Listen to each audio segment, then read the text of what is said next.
Hai minasang, jumpa lagi dengan Pandai Kotoba. Pandai Kotoba adalah tempat untuk minasang belajar bahasa Jepang dan budayanya. Nah, di video kali ini kita akan bahas tentang Nara Park. Yap, taman ini memiliki keindahan pemandangan pohon-pohon sakura dengan ditemani rusa jinak yang lucu. Buat minasang yang ingin berlibur ke Jepang, Nara Park bisa jadi salah satu destinasi menarik untuk dikunjungi. Apalagi di saat musim bermekaran bunga sakura. Apa saja sih info menarik soal Nara Park? Yuk kita intip. Nah, buat yang belum tahu di mana sih itu Nara Park? Taman Nara atau Nara Koen adalah taman umum yang terletak di kota Nara, Jepang. Di kaki gunung Wakakusa, didirikan pada 1300-an dan salah satu taman tertua di Jepang.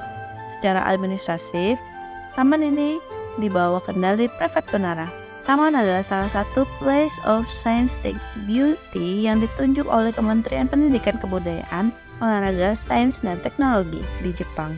Ada apa saja sih di Nara Park? Lebih dari 1.200 rusa liar bebas berkeliaran di taman, juga berada di bawah penunjukan MIXT, diklasifikasikan sebagai harta karun alam. Sedangkan ukuran resmi taman adalah sekitar 502 hektar. Semula, Taman Nara biasanya dikaitkan dengan area yang luas dari kuil-kuil dan taman, namun sekarang terbuka untuk umum. Kita bisa menikmati keindahan alam dengan sekitar kurang lebih dari 4.000 pohon sakura dan ribuan rusa jinak di sekitaran taman. Pengunjung di Taman Nara bisa menikmati layanan Jinrikisha atau beca yang ditarik pemuda, dapat ditemukan di dekat pintu masuk ke situs populer seperti Todaiji atau Kofukuji. Pada bulan Agustus diadakan Festival Nara Tokai, yaitu dipasangnya ribuan lilin di Taman Nara dan sekitarnya selama 10 hari. Nah, sejak kapan adanya rusa di Nara Park? Kehadiran rusa-rusa di Taman Nara sudah ada sejak lama. Sejarahnya, pada tahun 1177, seorang bangsawan bernama Kujo Kanezane mengunjungi area yang sekarang menjadi Taman Nara bersama keluarganya. Saat itu ia melihat seorang anak laki-laki yang didekati oleh rusa, dan anak tersebut memberi hormat dengan membungkuk kepada rusa tersebut. Pada tahun 1189, Kanezane kembali ke daerah tersebut untuk melihat pembangunan sebuah kuil. Kembali lagi, ia didekati oleh rusa.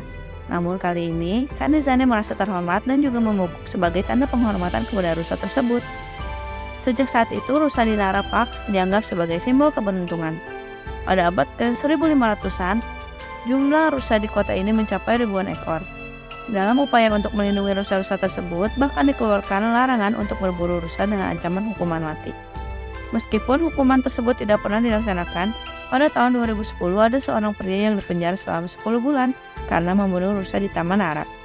Namun, semakin populernya Taman Nara di kalangan wisatawan juga mempengaruhi perilaku rusa. Rusa-rusa yang dulunya jinak kini terkadang dapat menggigit wisatawan saat diberi makan. Pengelola Nara Park memberikan himbauan kepada para pengunjung agar tidak menahan makanan saat hendak memberikannya kepada rusa. Tidak menggoda rusa, dan siapkan makanan serta berikan jika rusa mendekati sambil membungkuk. Jika tidak ingin berinteraksi dengan rusa, pengunjung dapat memberikan isyarat dengan melambaikan tangan sebagai tanda perpisahan.